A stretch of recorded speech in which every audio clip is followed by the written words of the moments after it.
The Prophet ﷺ was sitting with the Sahaba. Somebody came and said, Assalamu alaikum. So one of the Sahaba said, Wa alaikum assalam. The Prophet said 10. Then another one came and said, Assalamu alaikum. One of the Sahaba said, Wa alaikum assalam wa rahmatullah. The Prophet said 20. Then somebody else came and said, Assalamu alaikum. One of the Sahaba said, Wa alaikum assalam wa rahmatullahi wa barakatuh. The Prophet said 30. They said, what's the Prophet of Allah? He said, the first one give the same reward. Like, give the same answer. So it was written for him 10 hasanat. Second one added, Allah gave him 20. Third one added, Allah gave him 30. Okay, so we should be energetic with the salam. Can we try it one more time, inshallah? Assalamu alaikum wa rahmatullahi wa barakatuh. Excellent. Where did we stop last time? We had a cliffhanger? You don't remind me, we're going to move on. What's the cliffhanger? It's like how Abu Lahab died. Oh, okay. We said Allah subhanahu wa ta'ala at the beginning of Surah 111. Can never forget that. This is the only surah where Allah subhanahu wa ta'ala attacked a person by name in the Quran. Ever. Who's the person? Abdul Uzza. No, we need the real name now. We're students of knowledge now, right? Abdul Uzza ibn Abdul Muttalib. That's the uncle of the Prophet. What is his kunya? Abu Lahab, right? So Allah subhanahu wa ta'ala said, Tabbat yada Abi ولا أبا؟ تبت يدا أبي مضاف مش كده؟ لهب وتب. So not only the one hand that waved in the face of the Prophet said, ألهذا جمعتنا تبا لك سائر اليوم. Like that's what he did to the Prophet. He said, like, is it for this silly reason that you're telling us, like, you're the messenger of Allah, you're gathering us? May you perish by the end of the day. Allah said, may the two hands of Abu Lahab perish and he himself. Allah used the word tab, not halak, not mat, not qutil. Subhanallah. Tab, it means to die in a very hateful and very disgusting way. And look how he died. Allah subhanahu wa ta'ala has afflicted him with cancer in his skin. Something similar to what we call cancer now. So people were to turn away from him. Nobody even would touch him. And he ended up dying, and they put him in front of the house during the last days of his life because nobody can even stand his smell. And when he died, they couldn't touch him, so they digged a hole, and with some pieces of wood, they just they started throwing parts of his body into that hole. That's in the dunya. But what's waiting him for akhirah? سَيَصْلَى نَارًا ذَاتَ لَهَبٍ. Do you know that somebody embraced Islam because of this surah? Especially because of this ayah. Would you like to know the reason? Yes. Oh, 5 people? Yes. I could hear 5 people. You know the system. Like if everybody with loud voice said yes, then I'm going to share the story. Yes. Too late. Too late. Okay? You have to learn from the first time. So this is going to be the cliffhanger when I come back, inshallah, after 2 months, inshallah, after my vacation. Okay? So remember this, inshallah. This is why I was keen to come today, even though I'm traveling tomorrow morning, but I didn't want to leave without saying salam to you, inshallah. Okay, let's go back to Surah Yusuf, my love in the Quran, okay? My favorite surah in the Quran.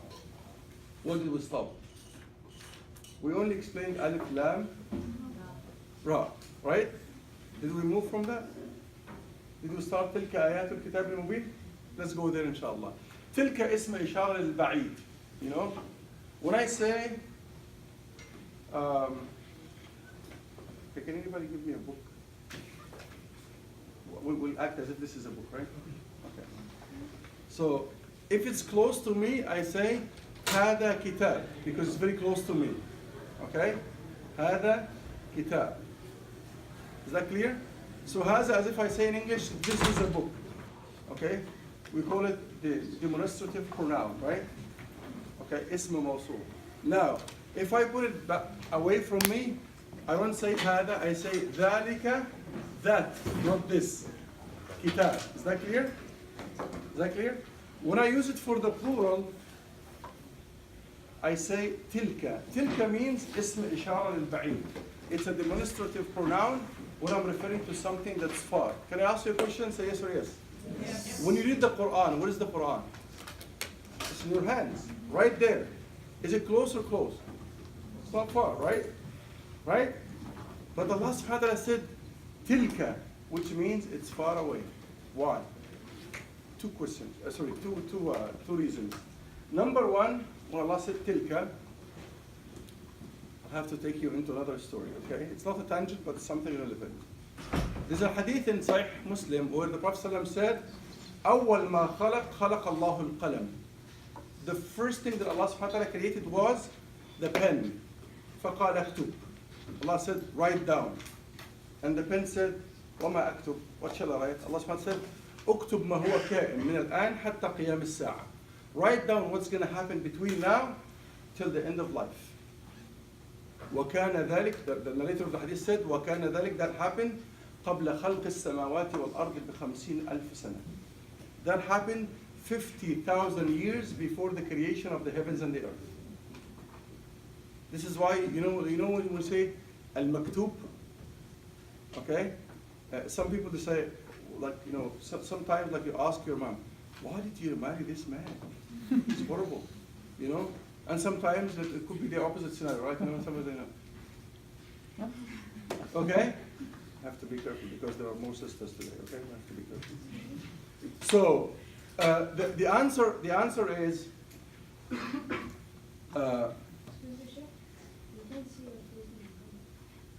do I have to stop it? Maybe you can move it backwards.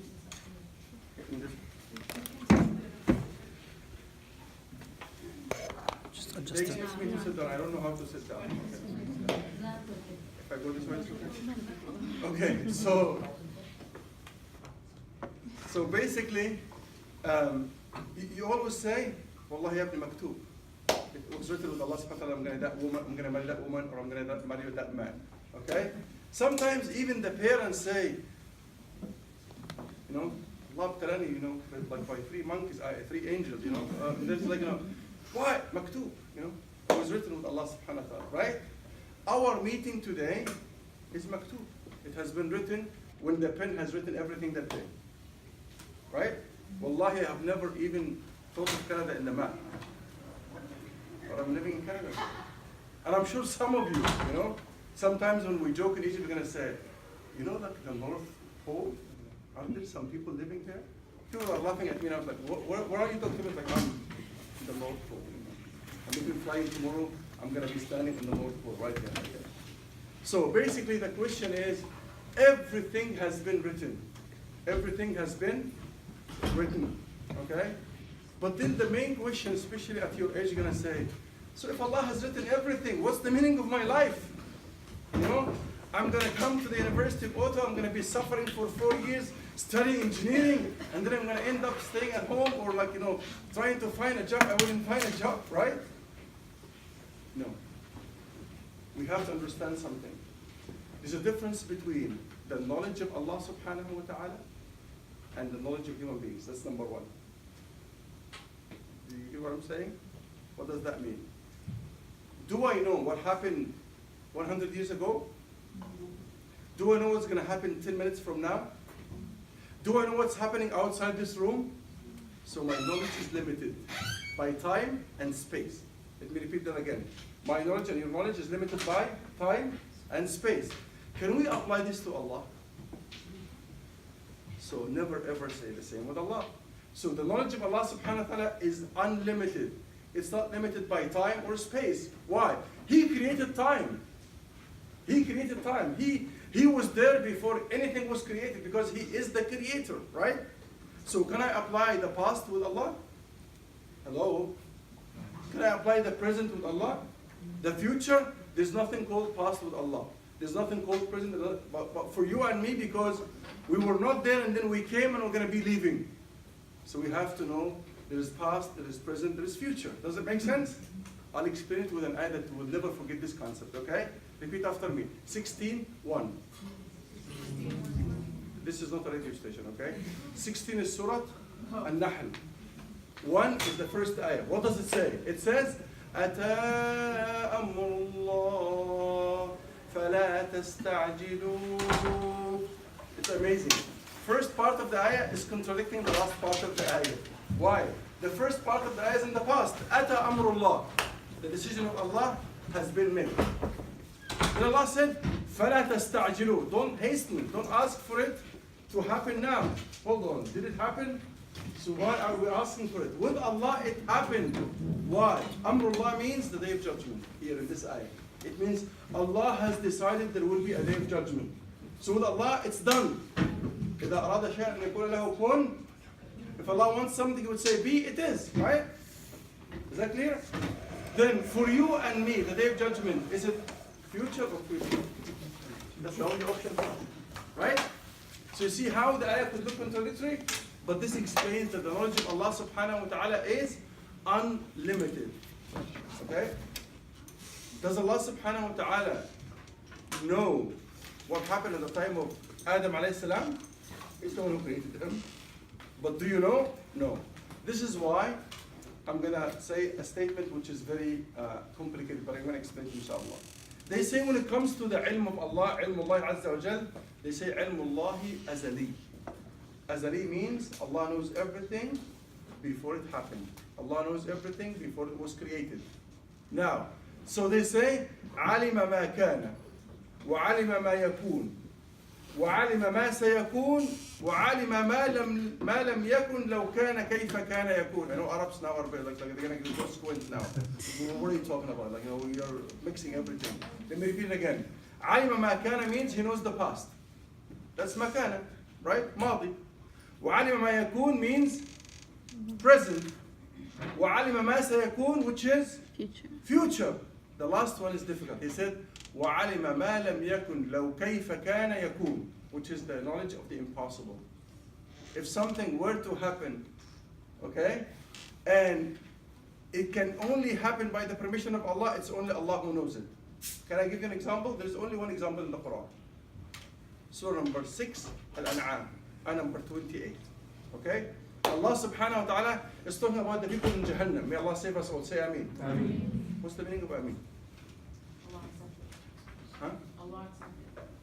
Oh, I forgot my candy? I'm sorry. I owe you a candy, inshallah.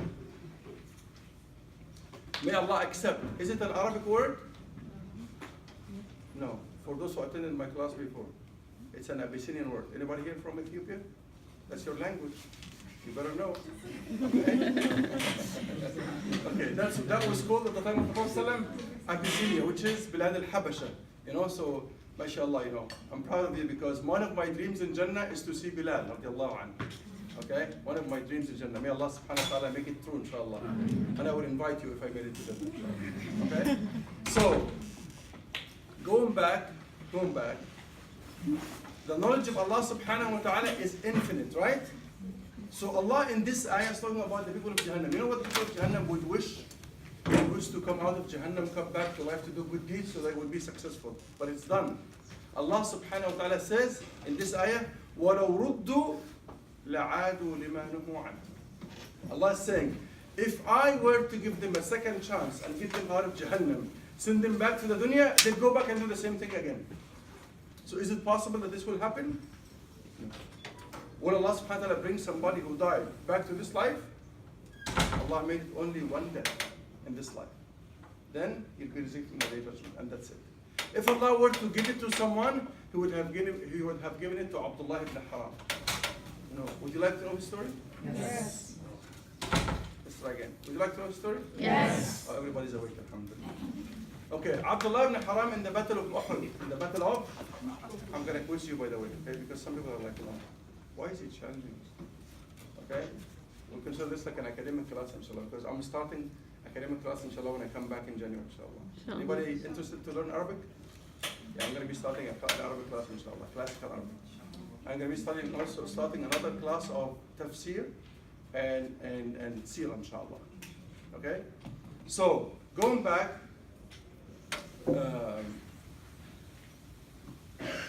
Abdullah ibn Haram had 9 daughters and 1 son. How many daughters? 9. The son was called Jabir. You know when we say an Jabir ibn Abdullah radiallahu anhuma, that's Jabir. He had 9 sisters. So on the battle of Uhud, subhanAllah, this man is amazing. He went inside, took a shower, and he wore perfume, and he put on his clothing, and he said, Ya Allah, I want to be the first one to die in this battle. Can you imagine to wake up in the morning, take a shower, put in your clothing? It's like, you know, Ya Allah, I'm going to Ottawa, inshallah, I'm going to be the first Shaheed, inshallah. You know, Shaheed of knowledge, I'm not talking about, we have no battles here, right? So, subhanallah, that's what he said. And he called his son, he said, Jabir, I'm telling you, Allah will fulfill my promise, my dua. I asked him to make me the first one to die in the battle. Take care of your sisters, Jabir. Okay? And he went to the battle, and subhanAllah, after the battle was over, the Prophet was checking those who died, and he was dead. He was killed in the battle. So Jabir, when he saw his dad, he started crying. Look what the Prophet said. He said, أتبكي يا جابر أتبكي يا جابر والله لقد كلم الله أبيك كفاحا من فوق 7 سماوات. Are you crying, Jabir? Allah subhanahu wa ta'ala talked directly to your dad without a mediator in between. فقال تمنى يا عبدي. Ask me for something. فقال يا رب أتمنى أن أعود إلى الدنيا فأقتل في سبيلك. ثم أعود إلى الدنيا فأقتل في سبيلك. ثم أعود إلى الدنيا فأقتل في سبيلك. Do you know what he's asking? He said, I want to come back to the dunya and get killed again for your sake. And, and come back to dunya and get killed again. Because he tasted martyrdom. Because the moment the person dies in the battle, with the first drop of blood, all your sins are forgiven. And you intercede for 70 people of your family to take them with you to Jannah. And Allah subhanahu wa ta'ala will put like a crown on your head of honor in the day of judgment. Would you like me to continue? I'm afraid that they're going to go for the battle tomorrow. Anyway, okay. So that's what the Prophet said about Abdullah ibn Haram. And he said, you shouldn't be crying. You should be proud of your dad. You see what I'm saying? So imagine if this man asked him to come back to the dunya, and Allah said no. Allah said, تمنى يا عبدي فإني كتبت عليهم أنهم إليها لا يرجعون. Allah said, ask me for something else, because once you die, you will never come back to the dunya. Even this man is in Jannah, right? Imagine the people in hellfire in 628. Remember 628? We already forgot. Come on. Al-An'am, right? What did I say? وَلَوْ رُدُّوا لَعَادُوا لِمَا نُهُوا عَنْهُ. Allah was talking about the disbelievers. They asked to come back to the dunya. Allah said, even if I were to bring them back to the dunya, they'll go back and do the bad things again. Right?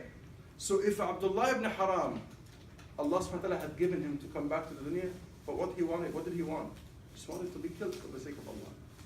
Because he tasted the meaning of shahada, right? So Allah subhanahu wa ta'ala said, ask me for something else, because once you die, you're not going to come back. He said, Ya Rabbi, أتمنى أن ترضى عني فقد رضيت عنك. Ya Allah, please be pleased with me, because I'm pleased with you. Allah subhanahu wa ta'ala said, رضيت عنك وأحللت عليك رضايا فلا أسخط عليك بعده أبدا. I'm pleased with you, and I will never be angry with you anymore. Because he's in Jannah already. Okay? So, why did I start talking about this? Because I was talking about أول ما خلق الله. Remember the first thing that we started with? What's the first thing Allah created? Hello? The pen. And He asked the pen to write down, and the pen has written down. He said what? Allah subhanahu said, everything that will happen between now till the end of life. So everything is written. But the question that we'll ask as young people are going to say, if everything is written, where's my choice? Right? Where's my choice? Do I have a choice? Hello? Repeat after me, say 18, 29. 18, Al-Kahf, 29. What does it say? Allah subhanahu wa ta'ala said, وَقُلِ الْحَقُّ مِنْ رَبِّكُمْ. O Muhammad, say to them, the truth comes from your master, from your Rabb. Okay, next. فَمَنْ شَاءَ فَلْيُؤْمِنْ. You have the free will to believe. وَمَنْ شَاءَ فَلْيَكْفُرْ. And whoever wills, let him disbelieve. So would Allah subhanahu wa ta'ala force you to believe? Hello? If you are driving your car in the morning, going to the club, or Saturday night, you're going to drink, would Allah subhanahu wa ta'ala swerve the steering wheel to the masjid? No. So who made that choice? Hello? So blame no one except yourself, right? When you go to the grocery store and buy bananas, okay? Even if I'm not talking to Somalis, okay? Everyone, okay? Would it be the same? Would it be the same like someone who buys cigarettes? Hello? Who makes the choice? You. You're responsible for that, right? Is it clear? So, do I have a choice? I'll prove it to you right now. Can you extend your right hand behind the back of the person sitting next to you, please? Yeah. Can you, no, don't talk, please. Just, I said your hand, not your tongue. I said your hand, okay? Your hand, just your hand. Okay? Pat their shoulder and say, thank you for coming today. Okay, that's it. Now, let's do something else. Can you extend your left hand behind the back of the person next to you? Stab them. Only very close friends will do that, right? But if it's somebody that you don't know what to say, this is inappropriate, right? Right? Now the question is, hold on, do you have a choice? In using your hand and in using everything that Allah has given you. So, do I have a choice in everything? No. What's it here? You don't give me candy, give me chocolate, okay? I give candy, but I receive chocolate, okay? So, question here is, do we have a choice and a free will in everything? I'll prove it to you right now. Did you choose your color? Did you choose your parents? Did you choose your nationality? Did you choose when to be born? Would you choose when to die? No. You have no choice in that. It's all in the hands of Allah. What is the only area where I have a choice? Repeat after me. 1829. The choice to believe or the choice to disbelieve. SubhanAllah, out of justice of Allah subhanahu wa ta'ala, Allah will never hold you accountable except in the area where He gives you a choice. So Allah is not going to blame you for your color, for your nationality, for your parents. Your parents could be a test in your life. You could be the biggest test for your parents. You know, I wish you're not, okay? But what I'm saying is, this is reality, this is life, right? So the question is, don't ever blame qadr, because I know some people like, you know those zombies in life, they're gonna say, you know, Allah has written this for me. I'm a loser. I've seen one of these in Toronto, you know. He was like 17 years old, and they told me, Sheikh, this guy is very wicked. And he always blames it on qadr. He said, like, Allah has created me as evil, I'm going to live evil, and I'm going to die evil. I said, okay, bring that, evil tower, inshallah, to me. That was back in 1998. I don't know if you were born yet or not. So we went to the lakes, okay? And we were surrounded by Canadians. And this guy came, I told them, don't tell them Sheikh Rida Badir or Dr. Rida Badir, just like, call me Rida in front of him. Because, if you tell somebody you're a Sheikh or you're this, already you created a barrier, right? Right? If I'm wearing a turban now and angry, it's like he's a Sheikh. Okay? So the idea is, I just went in casual clothing and I just like randomly ran into him, like, hey, would you like to play ping pong? He's like, yeah. I said, I'm gonna win. I'm gonna beat you. Come. This is how I started talking to him. And he's like, no, I'm gonna beat you. I said, let's go. So while we were warming up, I didn't show any talent, but I played table tennis, really well. So when we started playing, he couldn't see the ball. He was like, why didn't you do this in the warming up? I said, I told you I'm gonna beat you. You're a loser. So he started laughing. I said, can I tell you a joke? And then I shared the joke with him. Then, the first comment that came out of his mouth, he said, first time in my life to see somebody with a beard and he knows how to smile. The sheikh who comes into the members like, Ittaqullah! Like, okay. What? Did your wife beat you up this morning or something? Why are you yelling at us? Right? Wallah, I gave a khutbah in Vancouver, like in early 2000.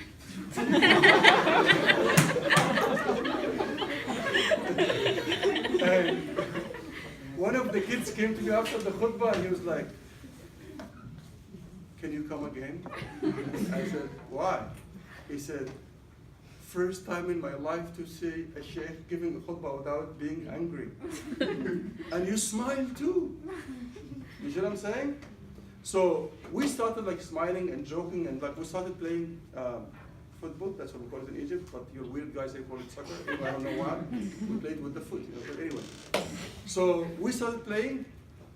And then at the end, I started talking to him. I said, I was told that you're an evil person. He said, yeah. I said, and you do nothing good in your life? He said, no. I said, and you're going to die like this? He said, inshallah. I said, you know what? I have bad news for you. He said, what is it? I said, I'm a messenger from Allah subhanahu wa ta'ala, and He sent me to get all humanity rid of you today, inshallah. So we have the barbecue ready and the fire was ready. So I said, so I took him to the fire. I said, like, jump, inshallah. He's like, what? I said, you have no choice. The qadr of Allah has come. I am the qadr of Allah. Allah sent me. You're going to hellfire anyway, right? He said, yes. I said, it's time. Let's go. He's like, no. I said, liar, you have a choice. You can say no. Go back. Fix your life. He's one of the most active people in Da'wah in Toronto now. I'm not going to tell you his name because he made tawbah, alhamdulillah. But what I'm trying to say is sometimes we fool ourselves and we blame Qadr. Stop doing this. Take responsibility, take care of your life. Don't blame Qadr, okay? Okay, let's go back to Surah Yusuf. Tilka. Why did Allah say Tilka? I said hadith first, right? So, when Allah subhanahu wa ta'ala said to the pen, write down everything, was the Quran written at that point? Everything, right? Yeah, Quran was it. Because Allah said, write down everything that will happen between now till the end of life. And Muhammad ﷺ was in between, right? So the pen has written even what's going to happen tomorrow, what's going to happen till the day of judgment. Is that clear? So was the Quran written? Yeah. And he said, وَجُمِعَ هَذَا كُلُّ فِي مَا يُسَمَّى بِاللَّوْحِ الْمَحْفُوظ. That was collected in something called the preserved tablet, al-Lawh al-Mahfuz. Is this mentioned in the Quran? Yes, Surah number 85, Surah Al-Buruj. Allah subhanahu wa ta'ala said, who can remind me? وَإِنَّهُ لَقُرْآنٌ مَجِيدٌ فِي, that's the word, Lawh al-Mahfuz, a preserved tablet. So Allah said the Quran Majid, what is it? في اللوح المحفوظ. Now, question is, where is the Lawh al-Mahfuz? It's in the seventh heaven above with Allah subhanahu wa ta'ala. So is the Quran close to us or far away? Hello? This is why Allah said tilka. So they said because the Quran is in the Lawh al-Mahfuz. But later on, it came down, according to Ibn Abbas radiallahu anhu, the hadith says, Allah subhanahu wa ta'ala in Laylat al-Qadr, He sent the Quran down from al-Lawh al-Mahfuz ila al-Sama' al-Dunya, to the nearest heaven. And then it used to be sent down to Prophet Muhammad sallam across 23 years. When people come to what do you know about the cave and the people of the cave? Jibreel will come down with the Surat al-Kahf. What do you know about Yusuf? Why did they leave, Palestine and go to Egypt? I'm going soon, inshallah. Okay? Then he said, Surah Yusuf came down. Is that clear? So the question is, where's the Quran to start with? Is it elevated? It's up there? This is why Allah said tilka. Tilka ayatul kitab al-mubin. Second meaning, the scholar said, because the Quran is the word of Allah, so it's very exalted and elevated. It's with Allah, then it came down to us. Is that clear? So this is why Allah subhanahu wa ta'ala said tilka. Then Allah said tilka ayat al-kitab al-mubin. Tilka ayat. What's ayat? Ayat is the plural of ayah, and ayah is not your cousin. Ayah means one of four meanings. When it comes in the Quran, it's one of four meanings, okay? Because I'm going to quiz you on that. Number one, the simple meaning, which is in this ayah. Ayat is the plural of ayah, which means verse. So these are the verses of Al-Quran Al-Mubin, okay? And I don't like the word verse. You know why? Two things. It has biblical connotation, because the Bible, that's what they say, verse. And also when they write poetry, what do they say? Verses, lines of verse, right? Is that clear? So I prefer to say ayah. Not being biased to my niece, but I prefer to use ayah. Okay? So, number two, or the meaning, the second meaning of the word ayah when it comes to the Quran, it means mu'jiza, miracle. Okay? Give me an example. When Allah subhanahu wa ta'ala sent Musa alayhi salam, He talked in Surah An-Naml 27, ayah number 14, He said, في 9 آيات إلى فرعون وقومه. So Allah sent Musa alayhi salam with 9 miracles to the Pharaoh and his people. Do you know some of these miracles? Anybody has been to Egypt? Any Egyptians here? Oh, mashallah, I'm proud of you. Okay. I'm not being biased, alhamdulillah. I'm not a racist. We talked about Ethiopia a long time ago. We mentioned the Somalis. I love them. Okay? And everybody else, okay? Don't be offended. Okay? We're going to talk about the Lebanese, the Iraqis, the Syrians, everybody, inshallah. Okay, so, do you know the River Nile? Have you heard about the River Nile? Allah turned the River Nile at some point into blood. It's sweet water, but Allah turned into blood at the time of the Pharaoh. And the Pharaoh was scared that he woke up in the morning and the River Nile became blood. He can't use it, right? So he said, Musa, please. Hey, Mr. Pharaoh, you said, Ana Rabbukum al-A'la. Didn't you say, I'm your Lord, the Most High? Do something yourself. You see what I'm saying? So Allah sent that miracle. Everybody could see the River Nile. Instead of sweet water, it became blood. Is that clear? What's the most famous miracle of Musa alayhi salam? The stick, the staff, right? It turned into a snake. That was another one, right? So what's the other meaning of the word ayah? Miracle, mu'jiza, okay? What's a miracle? If you open the lame English dictionary, it will say something supernatural, something abnormal. But you know what? My own dictionary that I'm making now, inshallah, being a linguist, I said a miracle means something only God can do. Because some people have supernatural powers. Have you seen the guy who's eating glasses? Yeah. Not pizza, come on. Okay. Have you seen the guy who would be like, dragging like a whole, car with his teeth? Have you seen these things? There's something abnormal. But when I say something only God can do, stop there. No human can do it. Is that clear? That's a mu'jiza. Number 3, the word ayah, when it comes in the Quran, it means a sign of the power of Allah subhanahu wa ta'ala. You know, that He created Adam and Eve. That's an ayah of the power of Allah subhanahu wa ta'ala. You know, you read surah number 30. What's surah number 30? Ar-Rum. And number 21. What does Allah say? Allah said, وَمِنْ آيَاتِهِ أَنْ خَلَقَ لَكُم مِّنْ أَنفُسِكُمْ أَزْوَاجًا لِتَسْكُنُوا إِلَيْهَا. Allahu Akbar. Allah subhanahu wa ta'ala has created, someone who is like a mate to you, so you can have second in them. Like you have residence. You know the word second? It means residence. It means home. So imagine your wife to you is the meaning of home. You know when you travel and come back and say home, sweet home? Not sweet wife, I'm saying home, okay? So when I say this, what does it mean? It means physical, psychological, emotional, mental home for you. This is how close and beautiful and healthy is the relationship between the two spouses. So Allah said, وَمِنْ آيَاتِهِ أَنْ خَلَقَ. So the creation of Allah is a sign of the power of Allah subhanahu wa ta'ala. Have you seen the moon during the night? Yeah. You know when you see a bulb, what do you say? Thanks to Edison.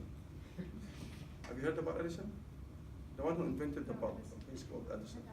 Okay? So they said the biggest bulb can give light to 1 square kilometer. What about a bulb that gives light to half the hemisphere during the night? Do we say thank to Allah? Allah subhanahu wa ta'ala said, وَالشَّمْسِ وَضُحَاهَا وَالْقَمَرِ إِذَا تَلَاهَا. That's an ayah. We see it every day. Allah said, قُلْ أَعُوذُ بِرَبِّ الْفَلَقِ. What's al-falaq? I'm not an Arab. Huh? Only Arabs should know the meaning of the Quran. What's al-falaq? Daybreak. Who breaks the day every day? Hello? Allah. Is this a sign of His power?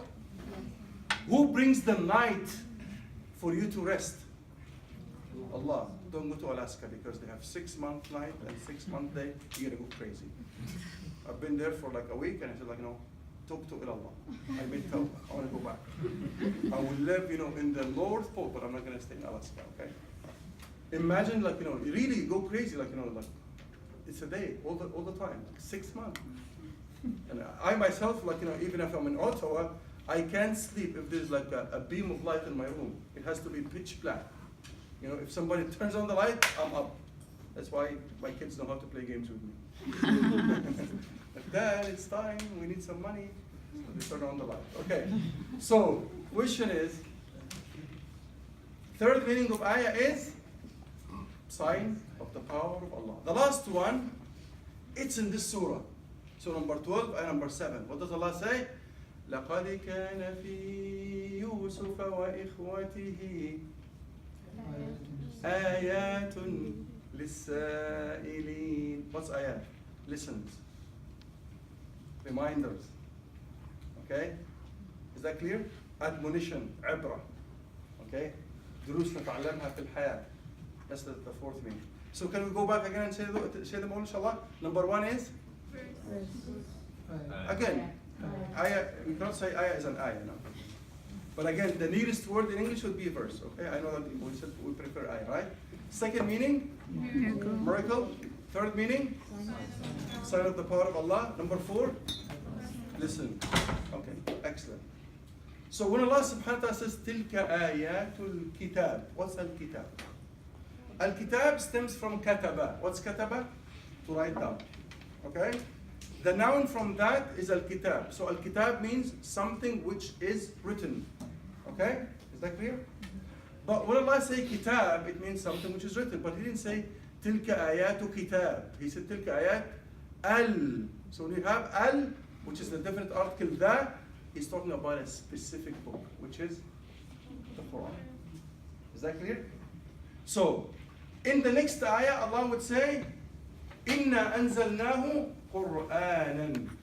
So He used al-kitab here, and in a few minutes He's going to use Qur'an. Is there a difference between the two?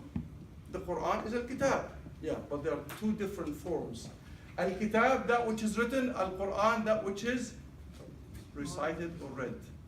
So we have the written form and the oral form. Is that clear? Mm-hmm. The written form and the oral form. Question now. This is very important for you, and I think if this is the only lesson that you will go home with, inshallah, today, that is very important.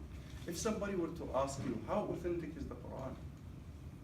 How do you know that this Quran, is an authentic book? Was it written during the lifetime of Muhammad sallallahu alaihi wasallam? How can you trace it back? In fact, the answer is the Quran is the most authentic book on earth. It's the most authentic book on earth. Do you know when was the Injil,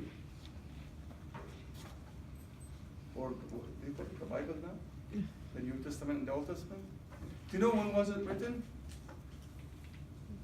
It was written 400 years after Isa alayhi salam was taken up alive. It was not even the disciples, al-Hawariyun, they are not the one who wrote it. Is that clear? So imagine if somebody comes 400 years later and writes a book. Is this the word of Allah? No. What we have in our hands today, this is how we can do the argument, okay? What we have in our hands today is a translation of a translation of a translation of a translation. I have been a translator for the last 25 years. I've been an interpreter with the United Nations for the last 25 years. Ask me the question, what happens when you translate a text from a source language into a target language? You lose at least 15 to 20% of the message. If I were to give you a sentence now, anybody knows Spanish here? So I can be the only mufti. Okay, let's move to another language. Russian? Oh my God. French? I don't use French that much. I learned French, but I don't speak it, because it's a very soft language.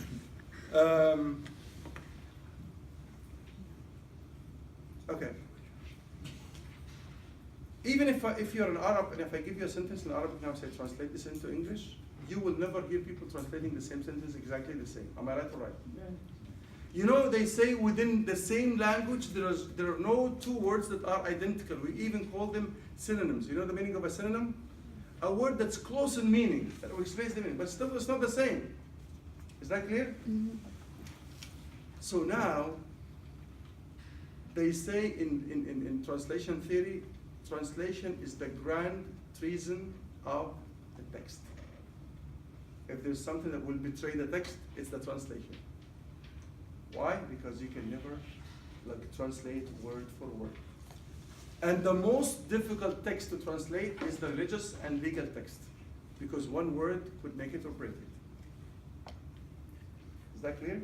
Do you know even that the short vowel can completely change the meaning and make your salah invalid? Repeat after me. Sirata صراط alladhina الذين an'amtu أنعمت No, no, I'm saying أنعمت. Repeat after me. I'm saying it the wrong way. أنعمت أنعمت عليهم. عليهم. So you became Allah. You say أنعمت, so you are Allah. But we say صراط الذين أنعمت. Just the fatha. If you make it dhamma, you become Allah. Your salah is invalid. That's called lahn. Lahn jali in the Quran. Is that clear? Just the short vowel. Imagine if you translate this into another language. Is that clear? So now when you have the Bible in your hand now, what language it is? You read in English, right? That English was translated from what? From? No. Latin. Latin was translated from Greek. And Greek was translated from Aramaic. That's the language of Isa alayhi salam. How many people speak Aramaic today? 3,000 in Armenia. Anybody from Armenia here? Alhamdulillah, I can give fatwa. Alhamdulillah. Okay, so imagine Arabic, which is the language of the Quran, is spoken by 700 million people. And they're growing. When I said everybody wants to learn Arabic, yeah. When I was teaching that at the University of Wake Forest, I had a full class and 5 waiting lists. Why? Because Arabic and Islam after 9/11, they became two hot topics. Everyone was like, what is this Islam? Right? Even in my class, when I was teaching Islam there, I gave them a pre-course test and a post-course test to show them where they were before the course and where they are after the course.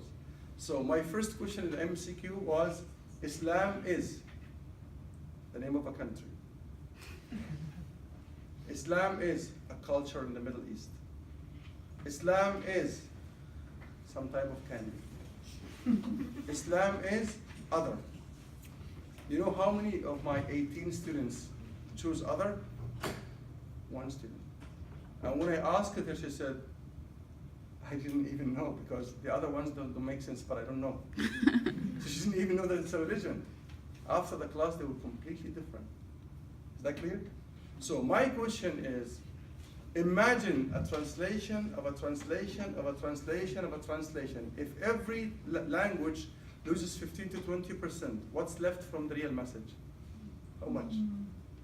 20%? This is why it's written in the Injil, in Aramaic, the Prophet Muhammad is coming. And he's the last prophet. But the translation is lost. Is that clear? Okay. The language of the Torah, what's the language? Hebrew. How many people speak Hebrew today? See what I'm saying? So basically, what they call the Old Testament is supposed to be the Torah. What's the New Testament? The Injil. But the people who believe in the Old Testament, they don't believe in the New Testament. Why did you put it together? Why are you confusing yourself? They call it the Bible. Anyway, let's not go there now. So let's go back. I just talked to you about the books that we should have now. Okay? Let's talk about the Quran. How can we prove that the Quran is the most authentic book on earth? Number one, the entire Quran was written down during the lifetime of Prophet Muhammad. Not in a book volume, that the book that you have in your hand now, not in a mushaf. But whatever comes down as a revelation, any one of the Sahaba like Ali, like Umar, they were scribes. They were they were literate. They know how to read and write. Prophet would Jibreel would recite. The Prophet never know how to read and write. So the Prophet memorized the Quran just by listening. Why? We said, وَقُرْآنٌ إِنَّا أَنزَلْنَاهُ قُرْآنًا. So the Quran was sent down, meaning Jibreel came down with it. So the Prophet didn't write anything. The Prophet heard directly from Jibreel and he memorized. And every time he tried to quickly repeat after Jibreel. Why? He was so afraid that he might forget something. Allah said, لَا تُحَرِّكْ بِهِ لِسَانَكَ لِتَعْجَلَ بِهِ. In Surah number 75. What surah?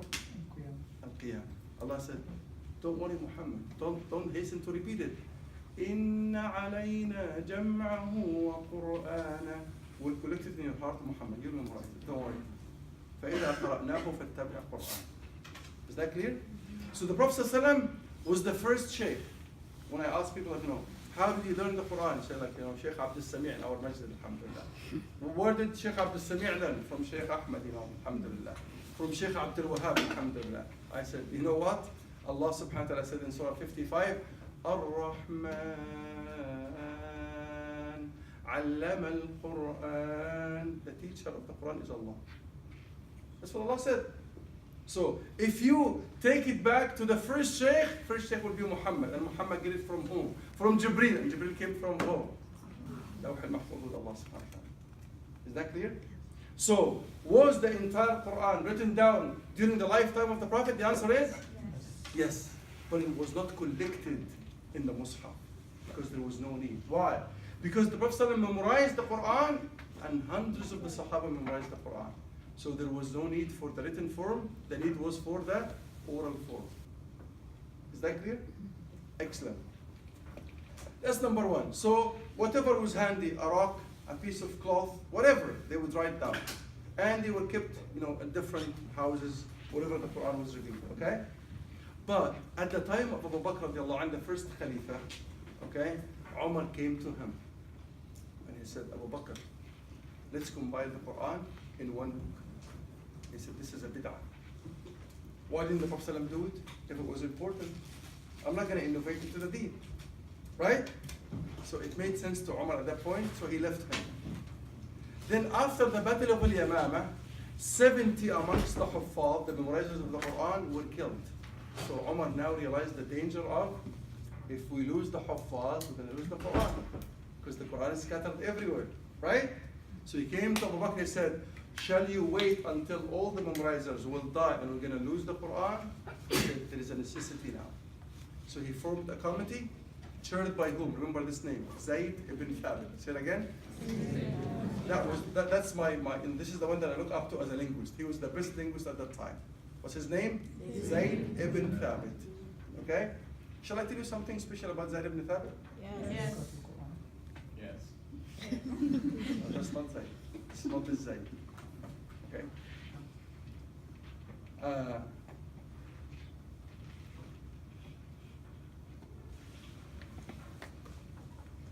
It's Zayd ibn Haritha, the one mentioned in the Quran.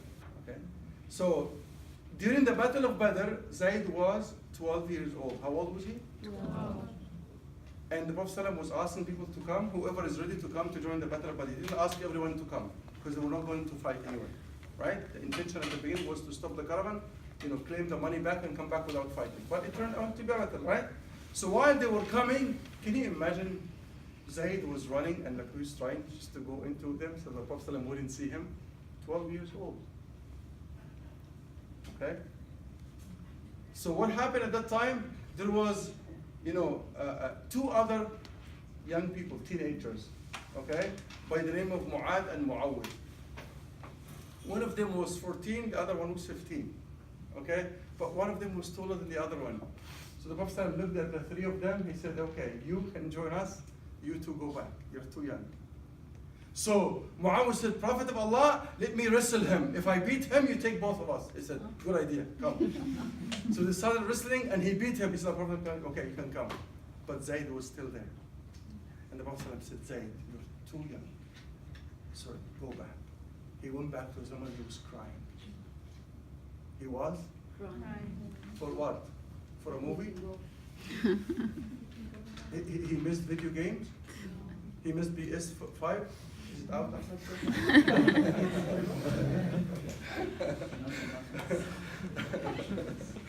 Okay?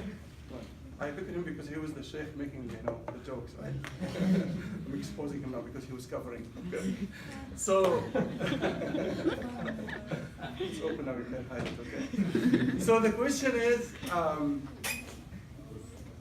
can you imagine like a teenager like this, I just bring this example because what are our teenagers today?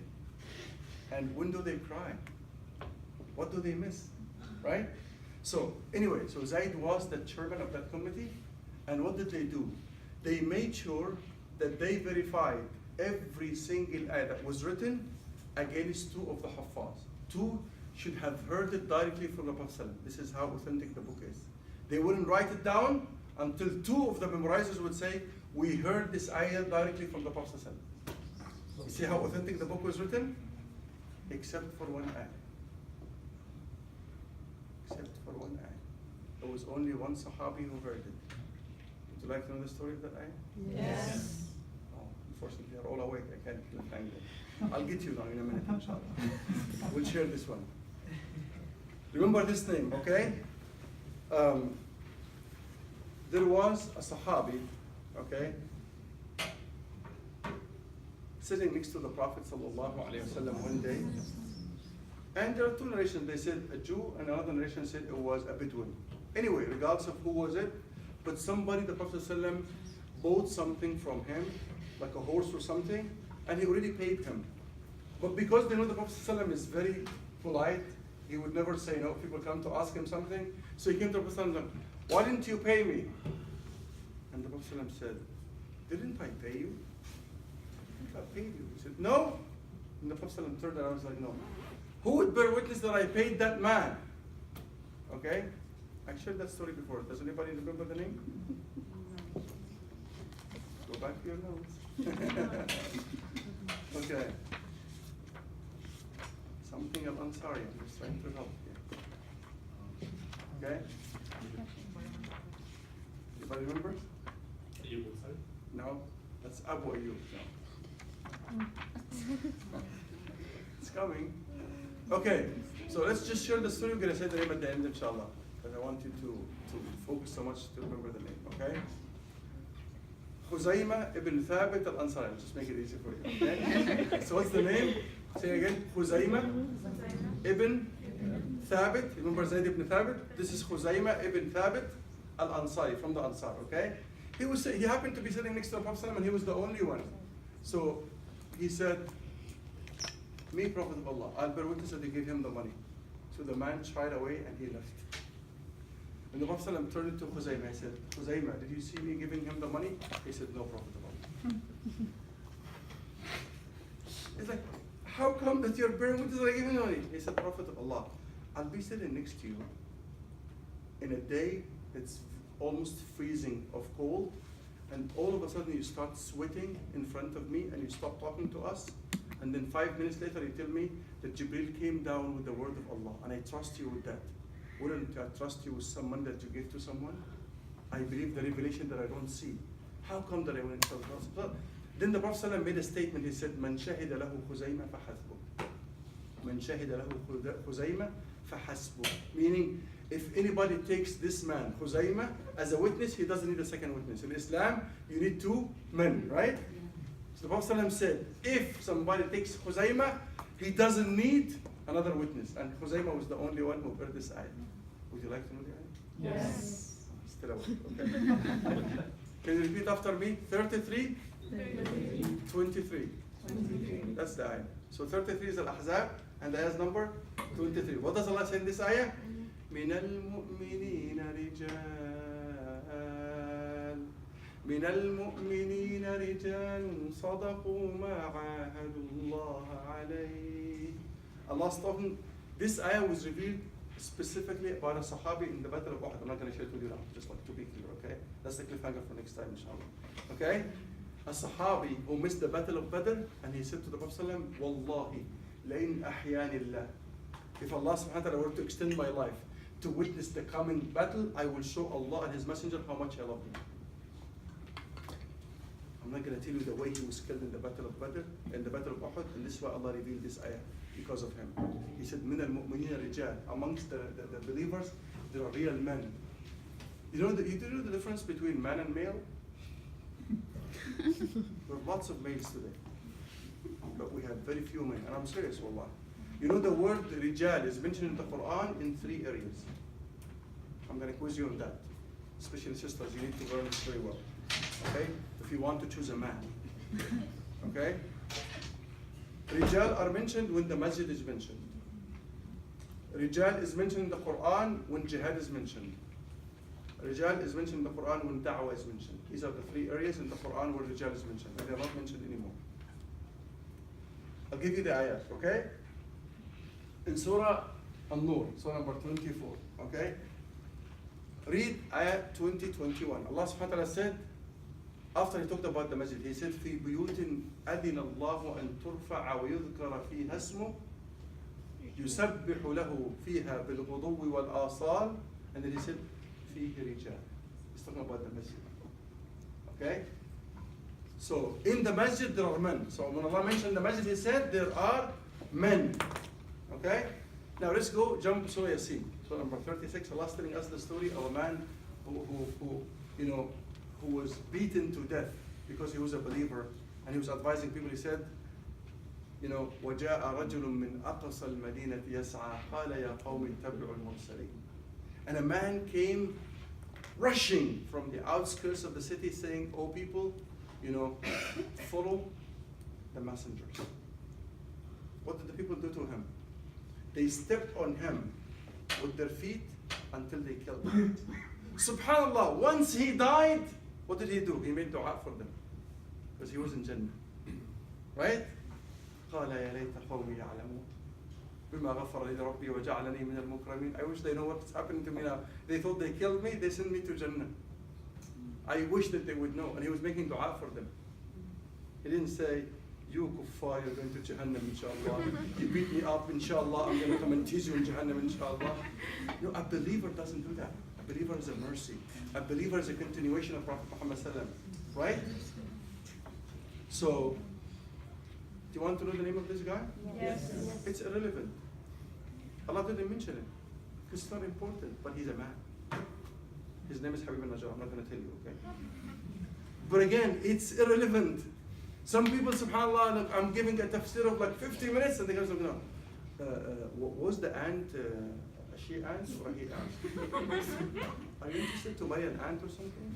I'm just talking about the lessons to be learned from ants, right? One time I was giving a whole lecture about the traps of shaitan. And then somebody comes and says, "No, Shaykh, I have a question that leaves me sleepy." He says, no, man, come. I'm not going to give you like depression pills. I'm going to answer the question. He said, "Does shaitan lay eggs?"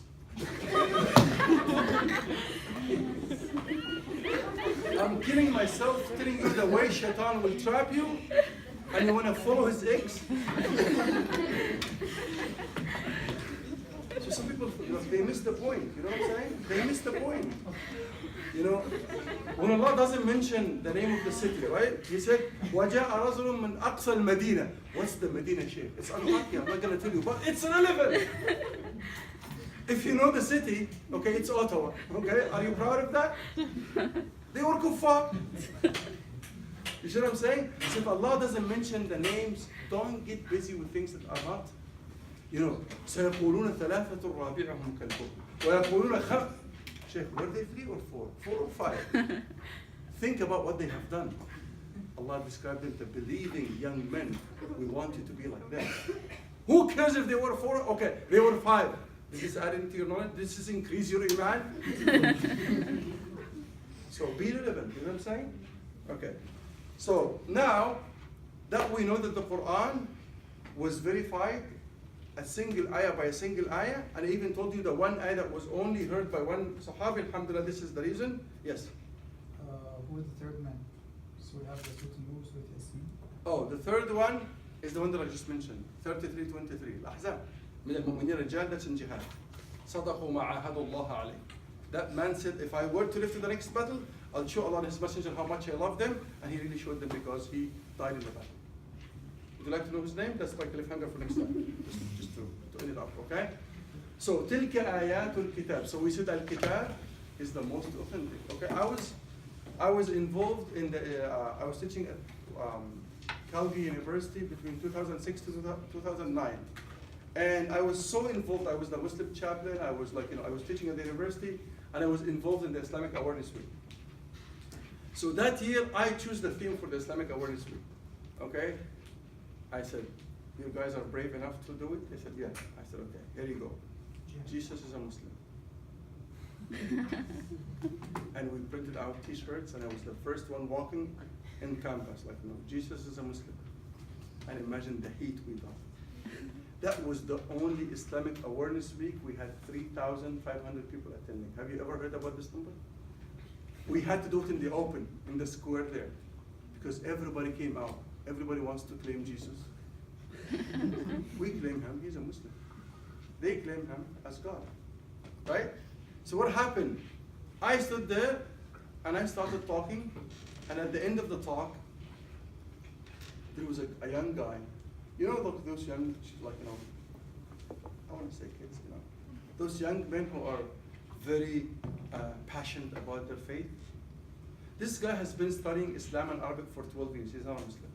And I know him. He used to come to the chaplaincy office, and I used to embarrass him all the time because he comes to challenge me, and I send him back, like, bring more questions, inshallah.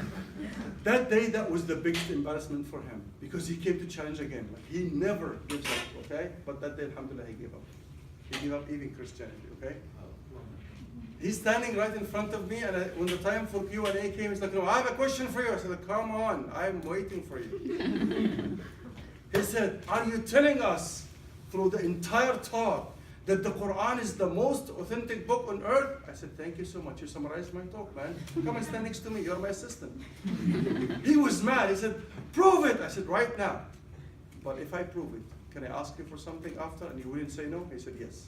I said, excellent. I set him up now. Okay? I said, okay, I'm going to prove it right now. And I know the Hafaz in Calgary because I've been living there for 3 years. I called them one by one. You. I got 8 of them.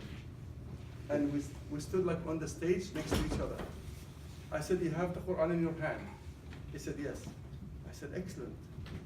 Open any page, any chapter. And we said we prefer the word surah rather than chapter, remember? And I said the reason, right? A chapter is a chapter in a book, and there's like a chronological order. Chapter 2 is built on chapter 1. Chapter 1 comes after the introduction. Chapter 3 is built on 2, right? But the Quran is surah because surah comes from sur, a wall, because every surah has its own content by itself. They're not depending on the other ones, right? Okay. So I said, you can say the name of the surah, you can start a surah, and you will have all of these people chanting like a chorus. Whatever you want to say. He's like, okay. I said, go. He said, 23. So I had some of them were really young, you know, like 8 years, 12 years. You know, the mashallah, the Somalis, the Pakistanis, they memorized the entire Quran without knowing any Arabic. Anyway, so they were standing there next to me, and then I said, I just to give them the beginning of the surah. And like we went to ready? Yeah. قَدْ أَفْلَحَ الْمُؤْمِنُونَ الَّذِينَ هُمْ فِي صَلَاتِهِمْ خَاشِعُونَ. Like, 38. I said, صاد والقرآن ذي الذكر. 50. قاف والقرآن المجيد. 2. ألف لام ميم. ذلك الكتاب لا ريب فيه. He's like, I gave up. I said, yeah, you have to give up. But you know what you're going to give up now? That's my request from you. Give up the falsehood and follow the truth right now. Now! He said, what should I do? I said, repeat after me. Come here to the stage. Ashhadu an la ilaha. He took the shahada. Because I told them, I said, like, listen, if we take all the books, including the Quran, and throw them in the ocean, there's only one book that will come back. He said, don't tell me the Quran. I said, thank you for helping me. That's true. And I showed it to him in action. Because the Quran is in our hearts. Nobody can take it away. If you take the book, take it to the ocean, we're going to sit down and write it down again. Some people now try to change one word, even one preposition in the Quran, even one dot. I told you, even a short vowel could change the meaning, right? What happens after that? One of the Hafaz reads is like, hey, burn this copy. Somebody's playing games. You see? And we notice this every year, alhamdulillah. Is that clear? So can we as Muslims now prove that the Quran is the most authentic book? Yes. It was transmitted to us in 2 forms. The written form that was verified and the oral form. How? Hundreds of the Sahaba memorized the Quran. The Quran never stopped to be memorized by hundreds, today by millions. So if the Quran came to us in the oral form from the time of the Prophet ﷺ without interruption, is it authentic or authentic? And the written one can be verified by the Huffaz who are still alive. Is that clear? So we can prove the authenticity of the Quran. So Allah said, Tilka ayatul kitab. I'm going to close inshallah with this one, so we'll open the floor for some questions before the salah inshallah. Allah said, Al-Mubin. Al-Mubin. You know the lame translation in English is going to say clear, evident. And if it's like a philosopher who wants to make the Quran look complicated and like hard for people, and that's what you see in the translation of the Quran now, they're going to say, lucid, perspicuous. Come on. The Canadians even don't know the meaning of perspicuous or lucid. That's old English. Do you know the meaning of perspicuous or lucid? And this is why it's like, Let us use language that people can understand. Remember last time when I said, like, Bismillah ar-Rahman ar-Rahim. How do you translate this? In the name of God, the most beneficial, the most useful. Beneficial. Thank you, brother, for giving me your notes. You are very beneficial, mashallah. You hear this English today? So why do we use a language for the Quran that nobody can relate to? In fact, the word Ar-Rahman is more beautiful than that. It means the exceedingly merciful, the unlimitedly merciful, the immediately merciful. It's beyond that. It's صيغة مبالغة. يعني رحمن على وزن فعلان. It's not just beneficent. You see what I'm saying? So subhanAllah. One of my projects, inshallah, may Allah subhanahu wa ta'ala give me long life to finish this. I'm starting now, inshallah, with just Amma. I'm doing not a tafsir, not a translation, something in between. You know what I'm doing now? Like the stuff that I'm doing? I'm trying to write a commentary mixed by the translation. So it's not going to be tafsir, it's not going to be tarjama or translation. So people in your age can relate to the Quran and can benefit and get the gist of the Quran. Is that clear? So al-mubin, it doesn't mean clear only. Because Allah could have said al-bayyin. Al-bayyin means evident or clear. But al-mubin has double meanings. بَيِّنٌ فِي نَفْسِهِ مُبَيِّنٌ لِغَيْرِهِ. It means it's clear or evident by itself and it clarifies for others. So if it's clear, that's clear. But if it clarifies, what does it clarify? Here's the question. It clarifies the falsehood from the truth, the right from the wrong, the good from the bad. Is that clear? This is why one of the names of the Quran is Al-Furqan. You know, Surah number 25 is called Al-Furqan. Allah referred to the Quran in Surah number 3, Al-Imran, Al-Furqan. Right? Is that clear? So what's the meaning of Furqan? It comes from Faraqa, to make a demarcation line. The criterion between what's right and what's wrong. Between al-batil wal-haq. What's good, what's bad. Right? Allah clarified to us what's halal, what's haram in the Quran. So you know the meaning of al-mubin? It's not just bayin. It's not just clear. It's clear in itself, but it clarifies to us the meaning of life. It clarifies everything. Is that clear? So next time, inshallah, when I see you, in January, inshallah, I'm going to be talking about, because I have a series of travels, starting tomorrow, inshallah. I'll end up with Egypt for a long time, but inshallah, I'm planning to see you halfway in the snow, in January, inshallah. With continuing our halaqah, continuing the chaplains, inshallah. Officially, I just wanted to show you my card. I'm not going to show it to you now. Like the chaplain at the University of Carleton, and hopefully, inshallah, we can do it here, inshallah, too. If we, do you have a chaplain here? We're working on it. Okay, I'm going to come, inshallah, and steal that, inshallah. Okay? So, I'm open for questions, inshallah. Yes? So does that mean there's no halaqa next week? We're finished? Say this again? There's no halaqa next week? Unfortunately, I'm traveling. Yeah, I'm traveling, and inshallah, we'll announce, inshallah, when I come back. Tentatively, I'm coming back on the 17th or the 19th of January, inshallah. So when I come back, we'll announce and we'll resume, inshallah.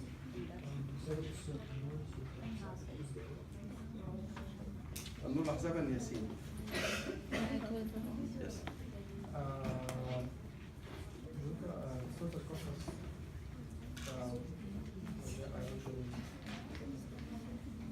Okay. Yeah, you can continue. What did he do?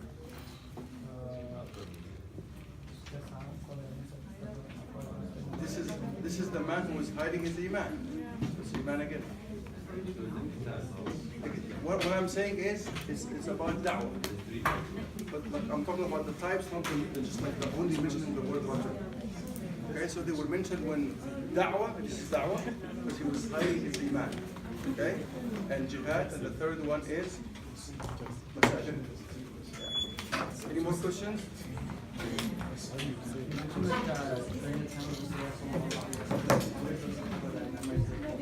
Yeah. Yeah.